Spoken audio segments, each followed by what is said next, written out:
Grab your favorite comics, get your ass down to the junkyard. We have a cyber suit in your size if you want to become the next Star Kid. Starring Joseph Jurassic Park Mazello, Arthur Transformers Berghart, Corinne the Flash Bohrer, and Danny that 70s Show Masterson. Star Kid is a mix of Power Rangers, Flight of the Navigator, Big Hero 6, but ultimately executed as a what if we made a Venom movie for kids. So what's this movie about? Let's climb inside the cybersuit to find out. Spencer is a nerdy 12-year-old who gets bullied at school and by his sister. His dad is too busy being a working man. And to make matters worse, he's too shy and awkward to actually approach his crush. All this will change when he witnesses an asteroid crash land in his local junkyard. So he does naturally what any other 12-year-old boy would do after witnessing a stranger thing. He hops on his bike and checks that shit out. Spencer meets the alien cyborg suit, they exchange some dialogue, then the suit asks Spencer what every boy tired of walking home from school wants to hear. Do you require transport? The suit's ass splits open, and then the spine comes down and acts as a ramp. The scene is definitely awkward and maybe a little gay, but I don't know, maybe this was a lesson in consent? Anyways, so Spencer climbs inside, and that's when the real adventure begins. And when I say adventure, I actually mean cyber shenanigans and new suit goofing. He hunts down his school bully named Turbo, because all 90s bullies had to have pseudo-edgy band nicknames.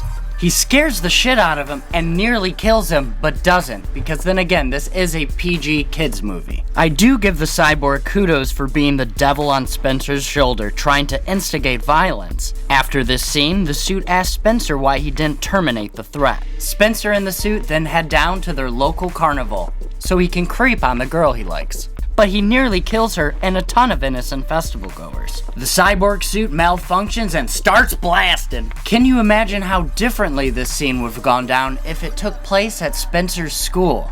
Maybe then conservatives would start blaming Star Kid for Columbine instead of Doom and Marilyn Manson. It's not long after that the suit reveals to Spencer the true plot of the movie. You see, the good guy aliens sent the suit down so someone would find it to help fight the generic bad guy aliens. Yup, it's as simple as that. Before we move on, there's at least one more creepy, awkward, what the fuck scene we have to cover. Spencer goes to visit his teacher to use the bathroom at her house, but he also needs help getting the crotch plate off. After minutes of his teacher tinkering at his bits, the plate comes off and she reveals a pleasantly surprised, creepy smile. Why did this scene happen? It's bad enough the cyborg kept questioning human mating rituals while at the carnival. Maybe these were jokes for parents, or maybe the cyborg is a metaphor for bigwigs in Hollywood that want to harm child actors. Yeah, keep telling yourself that this is just a kids movie. Enough questionably problematic scenes, let's talk about the look of Star Kid. This is a visual medium after all, and the look of this movie is where it shines, but also falls flat on its face. The star of the show, Cybersuit, looks like absolute trash. It looks like a baby doll with sculpted on muscles, spray painted gray. The eyes were enlarged to show humanity, but it just looks fucking creepy. The inside of the face that talks to Spencer is essentially the reverse side of a fleshlight with a mouth adapter piece. The cyborg also has dummy thick clapping cheeks that are comparable to a Pixar mom.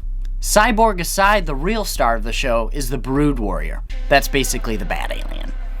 The Brood Warrior is a mixture of a Power Rangers villain, a Gwar replacement member, and a mutated Tyrannid. All of his tech is gross and organic. Bombs, drones, and other weapons are fleshy tumor sacs pulled from himself. He also has bat ears for eyes, which make him look like he's got some super sick shades on. Star Kid is a great movie for the whole family, or a nostalgic trip down memory lane. Either way, it's a fun sci-fi movie, definitely worth a watch, even if you need a drink to get through it.